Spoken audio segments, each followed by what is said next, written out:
आईशी कुटुंबातल्या बाकीच्या सगळ्या लोकांशी त्यांनी चर्चा केली। ती चर्चा तो 13 वर्षाचा मुलगा सगळा ऐकत होता, ज्यानं 14 लाख रुपये घालवलेले होते, तो मुलगा सगळा ऐकत होता। आणि मग अभ्यासाचा बहाणा करून घराच्या वरच्या मजल्यावर गेला आणि तिथं कार्यक्रम केला, गळफास लावून घेतला। मुलगा जेवायला बहुका खाली येत नाही म्हणून बहीण त्याची बघायला गेली। बघायला गेल्यानंतर ते सगळं चित्र तिला त्या ठिकाणी डोळ्यासमोर दिसलं। तर एक याच्यातून काय सांगायचंय, पालक आपल्या मुलांच्या आपली सगळी स्वप्न बघत असतो, त्याला आपण बाप म्हणतो। आणि मग त्या बापाचा वाट्याला असं काहीतरी विदारक येईल की तो आयुष्यभर पेलू शकणार नाही। हे काम एक मोबाईल करतो, हे काम एक मोबाईल करतो। तर काही गावामध्ये, आपल्या गावात सुद्धा खूप छान छान उपक्रम तुम्ही सगळेजण राबवताय। मला खूप खूप या सगळ्या गोष्टींचा आनंद तर आहे, पण अभिमान पण आहे। असंच एक गाव आहे बघा, आपल्याला कसं करता आलं तर काहीच हरकत नाही। आणखी एक नवीन उपक्रम की त्या गावामध्ये शाळा सुटल्यानंतर सगळी मुलं आपली थोडीफार इकडे खेळतात। त्यांच्या गावातल्या मंदिरात घंटानाद होतो। तो घंटानाद झाल्यानंतर 7 ते 9 त्या गावामध्ये मोबाईल टीव्ही बंद असतात, मोबाईल टीव्ही बंद असतात। गावातले वयोवृद्ध लोक चावडीच्या समोरच्या पारावर बसतात आणि सगळी मुलं त्या मंदिरात 2 तास अभ्यास करत असतात। म्हणजे या सगळ्या ज्या गोष्टी आहेत, करायला गेल्या तर काही अवघड नाही। जिथे एकटी असते आपल्या गावासाठी तिथे निश्चित शक्य आहे की या मोबाईल पासून तरुण वर्ग ही मुलं जर आपण बाजूला ठेवण्यासाठी प्रयत्न केला तर निश्चित तो यशस्वी होईल। हे मी का सांगतेय, मगाशी मी ते वाक्य म्हटलं होतं तेच पूर्ण करणार आहे की राजस्थान मध्ये दिघी नावाचा जिल्हा आहे आणि आपल्या देशामध्ये सायबर क्राईम या गुन्हेगारी या जिल्ह्याचा, दिघी जिल्ह्याचा पहिला नंबर आहे। मोबाईल एक नशा आहे आणि आपण मग या मोबाईल हाताळतोय। जी मुलं कळती आहेत, 11वी 12वीला आहेत, ती फारशी ऐकतील असं आपण म्हणू शकणार नाही। पण जी 2015 मध्ये जन्मलेली आहे त्या मुलांना जर तुम्ही मोबाईल दिला तर ती मुलं तुम्हाला 2035 मध्ये अक्षरशः वेडी झालेली दिसतील। 2015 पासून पुढे जन्मलेली मुलं जर तुम्ही त्यांना सारखा मोबाईल हाताळायला दिला तर कदाचित 2035 पर्यंत ही आपली तरुणाई वेडी झालेली दिसेल। ब्रेन कॅन्सरचं प्रमाण मोठ्या प्रमाणात असलेलं आपल्याला दिसेल। मग हा मोबाईल, या मोबाईलचे हे दुष्परिणाम आपण लक्षात घेतले पाहिजे। आपल्या लहान मुलांना जास्तीत जास्त त्याच्यापासून बाजूला कसं ठेवता येईल। 2 दिवस नका जेवू दे, नाही जेवला नाही जेवला, मोबाईल दिल्यावरच ते खात असेल तर नका, नाही खाल्लं तरी चाल, पण असल्या सवयी लावू नका। शास्त्रीय कारण तर त्याला अनेकच आहेत, पण असेही दुष्परिणाम आपल्याला या ठिकाणी पाहायला मिळतात.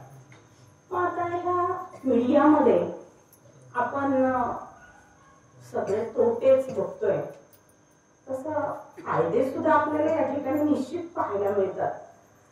आता या वेगवेगळ्या प्रबोधन माध्यमात, प्रसार माध्यमामध्ये आपल्याला व्हॉट्सअप, ट्विटर जे एक साधा प्लॅटफॉर्म आपल्याला म्हणता येईल की फक्त जनतेपर्यंत त्याच्यातून माहिती पोहोचवण्याचं काम केलं जातं. ते एक प्रभावी माध्यम आहे. किंवा आपण आता या मोबाईलचे तोटे पाहिले, पण फायदे पण लक्षात घ्या. सगळेच तोटे असं नाही, कोण कसा वापरतोय त्याच्यावर ते डिपेंड आहे. फायदे कसे तर या वेगवेगळ्या मीडियातून, माध्यमातून, मग ट्विटर असो, व्हॉट्सअप असो, लिंक्डइन, हे जे मीडिया माध्यम आहे, एक मोठमोठ्या कंपन्या ज्या आहेत, या मोठमोठ्या कंपन्या आपल्या कंपन्यांची पेज तयार करत असतात. आणि त्याचा फायदा काय असतो तर एखाद्या कंपनीला आपल्याला जर अप्रोच व्हायचा असेल किंवा आपला CV तयार करणं, बायोडाटा तयार करायचा, आणि मग त्या मोठ्या कंपनीला म्हणजे त्यांचं लिंक्डइनवर जे पेज तयार केलेलं असतं कंपनीनं, त्या पेजवर जी माहिती असते त्याला आपण जर अप्रोच झालो तर ती कंपनी त्यांना हवे असतील, जे त्याच्यामध्ये क्वालिफाय असतील, तशा लोकांची निवड ही कंपनी त्या मीडियाद्वारे या ठिकाणी करू शकते. आता त्याच्याशिवाय आपण व्हॉट्सअप म्हणजे चांगल्या गोष्टी, चांगल्या मुवमेंट्स आपण शेअर करण्यासाठी सुद्धा वापरतो. इंस्टाग्राम आपण बघतो, रील तयार करतात लोक. उपजीविकेचं साधन सुद्धा बऱ्यापैकी बऱ्याच कुटुंबांचं आपल्याला हे झालेलं या ठिकाणी दिसून येऊ शकतं. आता मगाशी मी जो उल्लेख केला ट्विटरचा, इलॉन मस्क एक जगातला सगळ्यात मोठा माणूस असा आपण म्हणू शकतो. ट्विटर कंपनीचा मालक, ही एकाच वेळी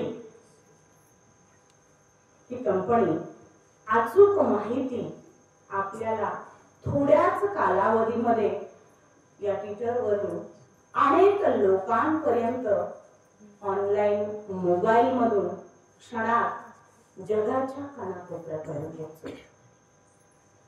सगळेच तोटे आपण म्हणू शकणार नाही. ज्यांना शिकायचंय, शिकतायत, नोकऱ्या हव्यात, त्यांच्यासाठी सुद्धा ही माध्यमं, हे मीडिया निश्चितच आपल्याला चांगलं म्हणता येईल. आणि मग ऑनलाईन बँकिंग असेल, ऍडमिशन असेल, कोरोना काळातल्या झूम मीटिंग असतील, शिक्षक शिकवत होते त्यावेळेला आपण 2-3 वर्ष त्याच्यावर शिक्षण घेऊन आपण पुढे गेलो.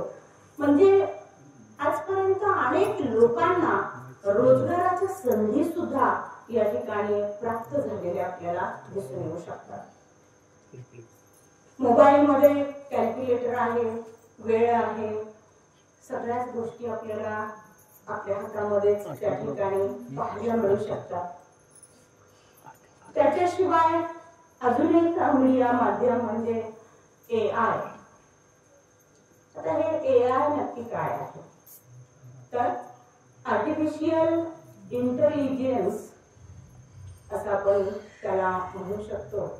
थोडक्यात गुगल, आपण गुगलचा वापर जसा करतो तसंच हे असलेलं आपल्याला दिसतं. पण क्षणात गुगलपेक्षाही जास्त माहिती ही आपल्याला या AI मधून या ठिकाणी मिळू शकते.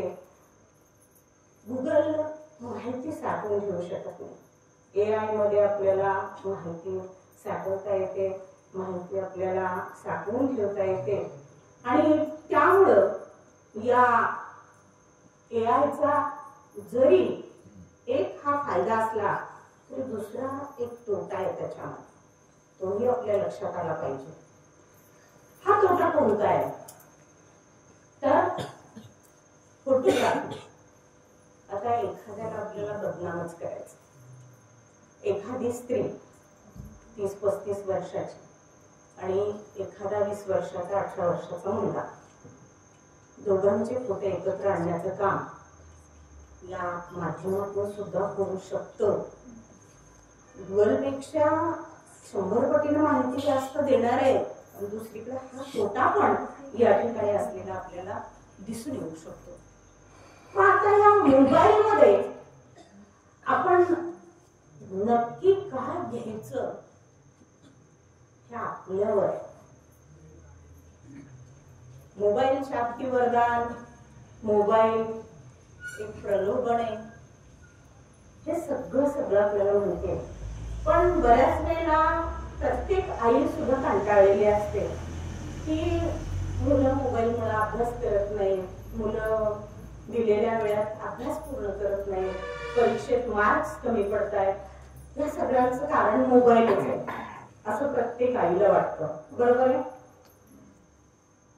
पण आपणच तिथं चूक करतो ना. मोबाईल मुलांना कोण देतं?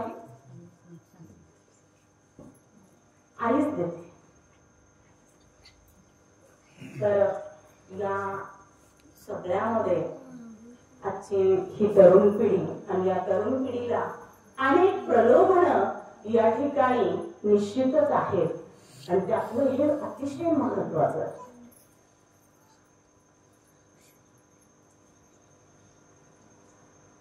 आयटी कंपन्यातल्या नोकऱ्या करणारी मुलं मुली, त्यांना मिळालेले स्वातंत्र्य. खरं पाहिलं तर मी मगाशी म्हटलं की ह्या सगळ्या गोष्टीत हा जो चंगळवाद मोठ्या प्रमाणात धोकाळलेला आहे आणि प्रत्येक गोष्ट आपल्याला इन्स्टंट मिळतेय. फास्ट फूडचा जमाना आहे, पिझ्झा बर्गरचा जमाना आहे, भाकरी कोणालाच गोड लागत नाही. आणि मग हे सगळे इन्स्टंट आयुष्यात आलेलं प्रॅक्टिकल जीवनामध्ये सगळं इन्स्टंटच आलेलं आहे. फक्त फास्ट फूडच नाही, सगळ्याच गोष्टी आलेल्या आहेत. आणि त्यामुळं कुठल्याच गोष्टीचं महत्व आज समाजात कोणालाच राहिलेलं नाही. पूर्वीच्या गोष्टी बघा ना, सगळ्या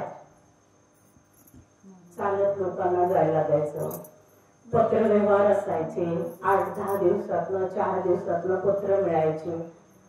त्याच्यात प्रेम होतं, आपुलकी होती, माया होती. लोक एकमेकांकडे जात होते, एकमेकांच्या भेटीगाठी होत होत्या, एकमेकांच्या मधलं प्रेम जसंच्या तसं राहत होतं. बहीण बहीण, भाऊ बहीण, भाऊ भाऊ, आई वडील, आजी आजोबा, एकत्र कुटुंब पद्धती होती. त्या कुटुंबात प्रेम जिव्हाळा होता. आज आपल्याला हे सगळं दिसतच नाही. कमी प्रमाण त्याचं हळूहळू होत चाललेलं आहे. आणि त्यामुळं एकमेकांच्या बद्दलचं प्रेम, नाती होती, या सगळ्यामध्ये कमर्शियल झाले.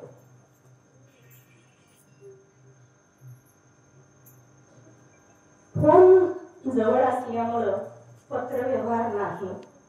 आताच्या मुलांना तुम्ही पोस्ट कार्ड विचारा, कदाचित पोस्ट कार्ड कशाला म्हणतात हे सुद्धा लक्षात येणार नाही. ग्रामीण भाग आहे आपला, म्हणून आपल्या मुलांना माहित असेल. शहरातल्या मुलांना तुम्ही हावळा विचारा, हुरडा विचारा. हुरडा कशाचा केला जातो, हावळा कशाचा केला जातो, तो कसा असतो, काही सांगता येणार नाही. तुम्ही मोबाईल मधलं कुठलंही ऍप विचारा, शहरातली मुलं सगळं बरोबर खडा सांगते, अगदी 10 वर्षाची सुद्धा. हे कुठेतरी पालकांनी सुद्धा मुलांना सांगितलं पाहिजे. आपली गावची संस्कृती जपायची असेल तर शहरात गेलेल्या पालक वर्गानं मुलांना आपल्या गावाकडं आणलंच पाहिजे. गावाकडचं वळण मुलांना असलंच पाहिजे.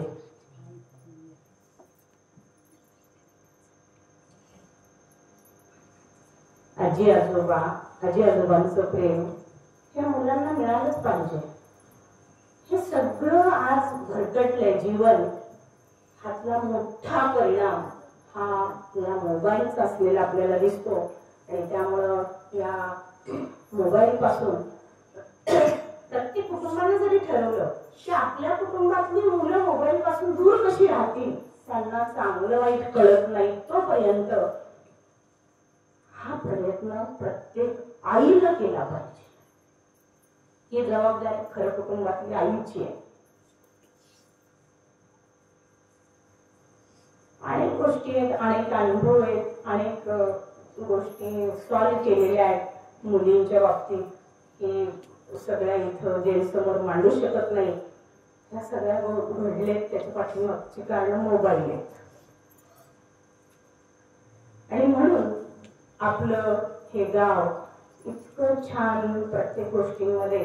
आता परवाचं उदाहरण की वसुंधरा पर्यावरणपूरक आपला गणेशोत्सव आपल्या गावामध्ये जो साजरा केला जातो, परी तालुक्यातील पश्चिम भागातलं एकीच्या बळावर चालणारं हे आपलं आदर्श गाव वायगाव, ज्या गावाला मुख्यमंत्री समृद्ध पंचायत राज्य अभियानांतर्गत आयोजित कार्यशाळेत उल्लेखनीय कामगिरीचं प्रथम क्रमांकाचं बक्षीस हे या ठिकाणी मिळालेले. आणि सगळ्यात महत्वाचं की इथला जो तरुण वर्ग आहे किंवा सगळे जे पुरुष वर्ग आहे हे सगळे सर्व एकजूट येऊन ही वसुंधरा योजना जी आहे, भविष्यात गावाला काय कोणत्या गोष्टींची आवश्यकता आहे हे आपल्या गणेशोत्सवाच्या सजावटीतून या ठिकाणी दाखवलं गेलेले आहे. आणि गणपती विसर्जन जे केलं जातं, एक गाव एक गणपती, ही योजना बऱ्याच गावामध्ये राबवली जाते. पण एक गाव एक गौरी मी पहिल्यांदा आहे. खूप खूप आपलं गाव पुढे जाणार. मी तुम्हाला आज सांगते, खूप पुढे जाणार. की या एकीचं बळ असंच राहिलं तर हे गाव महाराष्ट्राच्या नकाशाच्या बाहेर निश्चितच एक आदर्श गाव पंचायत राज्य म्हणून आपल्या गावाचा उल्लेख निश्चितच असणार आहे. हे मानते. कारण आपल्या गावानं तसे उपक्रम तशा योजना राबवण्याचे काम हे हातात घेतले. सगळे धडपड करणारे लोक आणि त्यामुळं या सगळ्या गोष्टी या ठिकाणी निश्चितच पूर्णत्वाला जातील. नवरात्राच्या या उत्सवामध्ये हे पुष्प गुंफण्याचं काम मला या ठिकाणी ही संधी ग्रामस्थ मंडळानं दिली. त्याबद्दल आपल्या सर्व गावकऱ्यांचे, माता भगिनींचे, या सर्व बालचमूंचे जे माझ्याकडून नामोल्लेख करण्यास विसरले असतील या सर्वांचे मनापासून मी या ठिकाणी आभार मानते आणि आपल्या सर्वांची रजा घेते. धन्यवाद.